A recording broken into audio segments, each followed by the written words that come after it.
قابل اور حابل۔ قابل اور حابل حضرت آدم علیہ السلام کے دو بیٹے تھے۔ دونوں کے درمیان ایک بات کو لے کر جھگڑا ہو گیا۔ قابل نے حابل کو قتل کر ڈالا۔ زمین پر یہ پہلی موت تھی اور اس بارے میں ابھی تک آدم علیہ السلام کی شریعت میں کوئی حکم نہیں ملا تھا۔ اس لیے قابل پریشان تھا کہ بھائی کی لاش کا کیا کیا جائے۔ اللہ سبحانہ و تعالیٰ نے کوے کے ذریعے اس کو دفن کرنے کا طریقہ سکھایا۔ یہ دیکھ کر قابل کہنے لگا، ہائے افسوس، کیا میں ایسا گیا گزرا ہو گیا کہ اس کوے جیسا بھی نہ بن سکا۔ پھر اس نے اپنے بھائی کو دفن کر دیا۔ یہیں سے دفن کرنے کا طریقہ چلا آ رہا ہے۔ حضور صلی اللہ علیہ وسلم نے قابل کے متعلق فرمایا، دنیا میں جب بھی کوئی شخص ظالماً قتل کیا جاتا ہے تو اس کا گناہ حضرت آدم علیہ السلام کے بیٹے قابل کو ضرور ملتا ہے، اس لیے کہ وہ پہلا شخص ہے جس نے ظالمانہ قتل کی ابتدا کی اور یہ ناپاک طریقہ جاری کیا۔ اس لیے انسان کو اپنی زندگی میں کسی گناہ کی ایجاد نہیں کرنی چاہیے تاکہ بعد میں اس گناہ کے کرنے والوں کا وبال اس کے سر نہ آئے۔ اللہ کی قدرت۔ سورج اللہ سبحانہ و تعالیٰ کی بنائی ہوئی ایک زبردست مخلوق ہے۔ اس سے ہمیشہ روشنی اور گرمی حاصل ہوتی ہے۔ وہ روزانہ مشرق سے نکلتا ہے اور مغرب میں ڈوبتا ہے، لیکن اللہ سبحانہ و تعالیٰ قیامت کے قریب اسے اپنی قدرت سے مشرق کے بجائے مغرب سے نکالے گا۔ اس کی لمبائی چوڑائی لاکھوں میل ہے اور وزن کے اعتبار سے زمین کے مقابلے میں لاکھوں گنا زیادہ ہے۔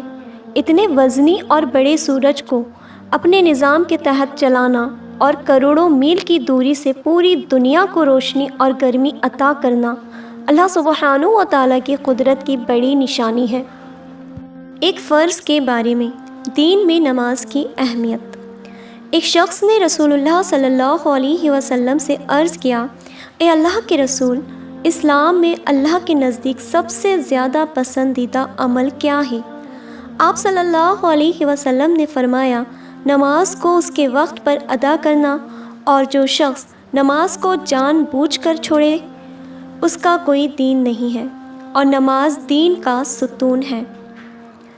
ایک سنت کے بارے میں، وضو میں کانوں کا مسح کرنا۔ حضرت عبداللہ بن عباس رضی اللہ عنہ بیان کرتے ہیں کہ رسول اللہ صلی اللہ علیہ وسلم نے وضو میں اپنے سر مبارک کا مسح فرمایا اور اس کے ساتھ دونوں کانوں کا بھی، اس طریقے پر کہ کانوں کے اندرونی حصہ شہادت کی انگلیوں سے مسح فرمایا اور باہر کا حصہ دونوں انگوٹھوں سے۔ ایک اہم عمل کی فضیلت، عاشوراء کے روزے کا ثواب۔ مسلم شریف سے روایت ہے، رسول اللہ صلی اللہ علیہ وسلم سے محرم کی 10ویں تاریخ کے روزے کے متعلق پوچھا گیا تو آپ صلی اللہ علیہ وسلم نے فرمایا، یہ روزہ پچھلے سال کے گناہوں کا کفارہ بن جاتا ہے۔ ایک گناہ کے بارے میں، بلا ضرورت مانگنے کا وبال۔ ابو داؤد سے روایت ہے، رسول اللہ صلی اللہ علیہ وسلم نے فرمایا، جس نے سوال کیا حالانکہ اس کے پاس اتنا موجود تھا جس سے اس کی ضرورت پوری ہو سکتی تھی، تو وہ قیامت کے دن اس حال میں آئے گا کہ اس کا چہرہ عیبدار اور اس پر خراش ہوگی۔ دنیا کے بارے میں، حضور صلی اللہ علیہ وسلم کے گھر والوں کا صبر۔ ترمذی سے روایت ہے، حضرت ابن عباس رضی اللہ عنہ بیان کرتے ہیں کہ رسول اللہ صلی اللہ علیہ وسلم اور آپ صلی اللہ علیہ وسلم کے گھر والے بہت سی رات بھوکے رہتے تھے۔ ان کے پاس رات کا کھانا نہیں ہوتا تھا، جبکہ ان کا کھانا عام طور سے جو کی روٹی ہوتی تھی۔ آخرت کے بارے میں، پرہیزگار لوگوں کے لیے خوشخبری۔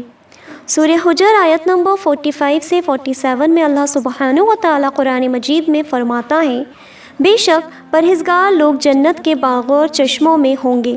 ان کو کہا جائے گا کہ تم ان باغوں میں امن و سلامتی کے ساتھ داخل ہو جاؤ، اور ہم ان کے دلوں کو آپسی رنجش کو اس طرح دور کر دیں گے کہ وہ بھائی بھائی بن کر رہیں گے، اور وہ تختوں پر آمنے سامنے بیٹھا کریں گے۔ طب نبوی سے علاج، دبلے پن کا علاج۔ ابن ماجہ سے روایت ہے، حضرت عائشہ رضی اللہ عنہا فرماتی ہیں کہ جب میری والدہ نے مجھے رسول اللہ صلی اللہ علیہ وسلم کے پاس رخصت کرنے کا ارادہ کیا تو میرے دبلے پن کا علاج کرنے لگی، مگر کوئی علاج کارگر نہ ہوا۔ پھر میں نے تر کھجوروں کے ساتھ ککڑی کھانا شروع کیا تو میں معتدل جسم والی ہو گئی، یعنی دبلا پن دور ہو گیا۔ قرآن کی نصیحت، سورہ محمد آیت نمبر 10 اور 11 میں اللہ سبحانہ و تعالیٰ فرماتا ہے، کیا یہ لوگ زمین میں چل پھر کر نہیں دیکھتے کہ ان سے پہلے لوگوں کا کیا انجام ہوا؟ اللہ نے ان کو ہلاک کر ڈالا، اور ان کافروں کے لیے بھی اس قسم کا حالات ہونے والے ہیں۔ اس لیے اللہ سبحانہ و تعالیٰ اہل ایمان کا دوست ہے اور کافروں کا کوئی دوست نہیں ہے۔